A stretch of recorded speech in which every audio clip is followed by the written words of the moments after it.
So I went to the bank today and picked up some nickel boxes to hunt, and they had 17 rolls of customer wrap pennies. So we're gonna get into those pennies first, and I'll let you know if I find anything, and then we will get into the nickels.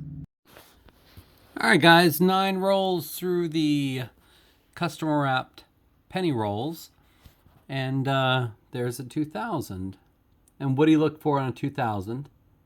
Most of you probably know, but I will use my handy dandy Copper Owl American Small Cent Mat.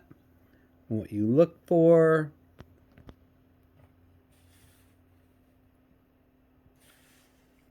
wide AM, which I have found one of these before,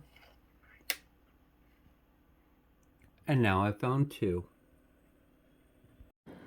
All right, guys, the customer wrap pennies are done, and now we're into box 1 for a 2-box nickel hunt.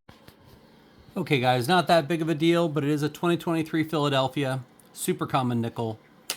This one does have the Beehive die chip on it, and I am working on organizing a whole bunch of die chip nickels that I'm going to put into a progression video showing from the earliest die crack where it starts to break up until you get the really big ones. And there are some that take up the entire side. Sometimes they're in the windows. Sometimes they're in this doorway right there. It's a fun little coin. You know, the small chips, not worth anything. I have heard that people pay a few bucks for bigger die chips. To me, it's just super interesting, and I do set them all aside. And I bet that tube's going to be full pretty soon. All right, let's see if we can find something that's really cool. All right, guys, found a few other minor die chips that I put into the old die chip tube. And yeah, just this buffalo. Nothing else in there on box 2. Definitely going to do a 3rd box. And all right, here we are, box number 3. The glue was amazing, so I got most of it off with 2 hands. And here we go. What treasures hide within. All right, I've gone through 37 rolls, and some of the cooler stuff, a 1939 in pretty good condition, pretty nice details.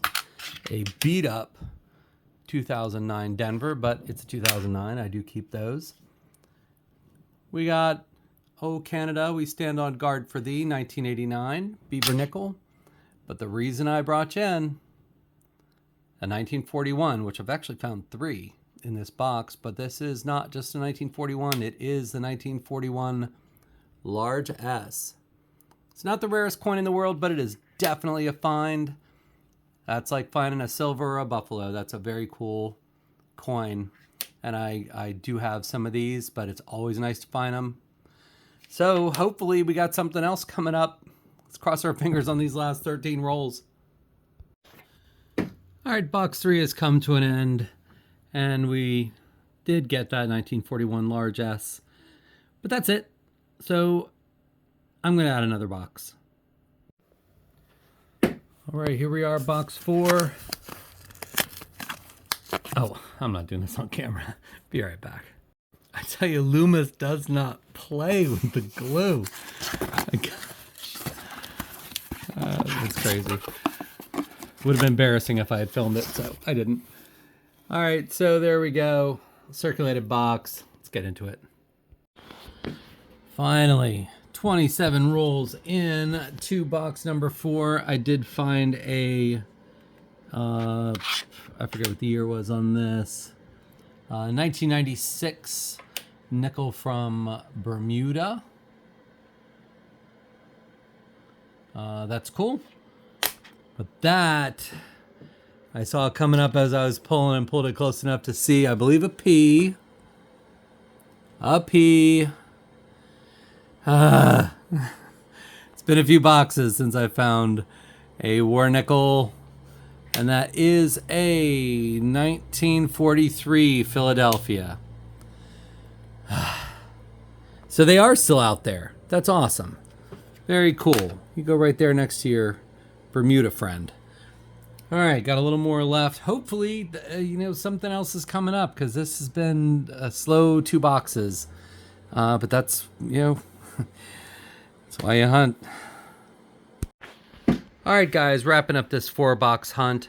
These are the years and mint marks that I found. All these coins in these tubes are from this particular hunt. I'll probably break it down box by box next time.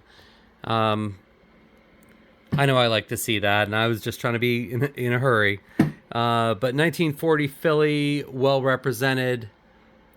1948 Philly, big. 1954 Denver. Nice little stack there. And 1958 Denver might have been as much as the 40 Phillies. So that was the wrap up for the general 40s and 50s. I did not really inspect all these to see if there are errors and varieties.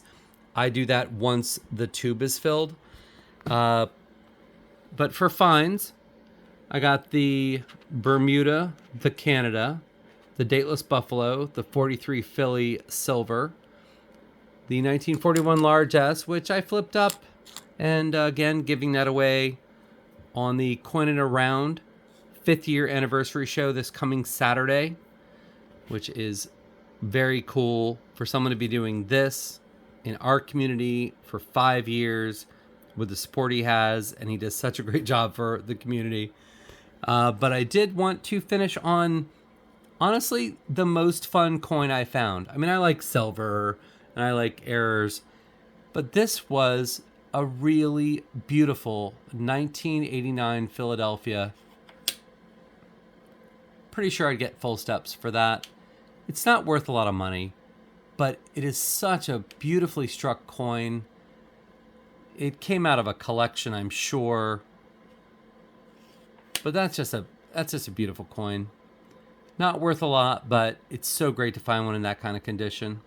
So, thank you guys for hanging out with me for all of this. If you're still here, you probably already did like and subscribe. But if you didn't, please do it now. You don't have to share this. Like, who shares coin videos? But thank you for being here. Leave a comment. See you soon.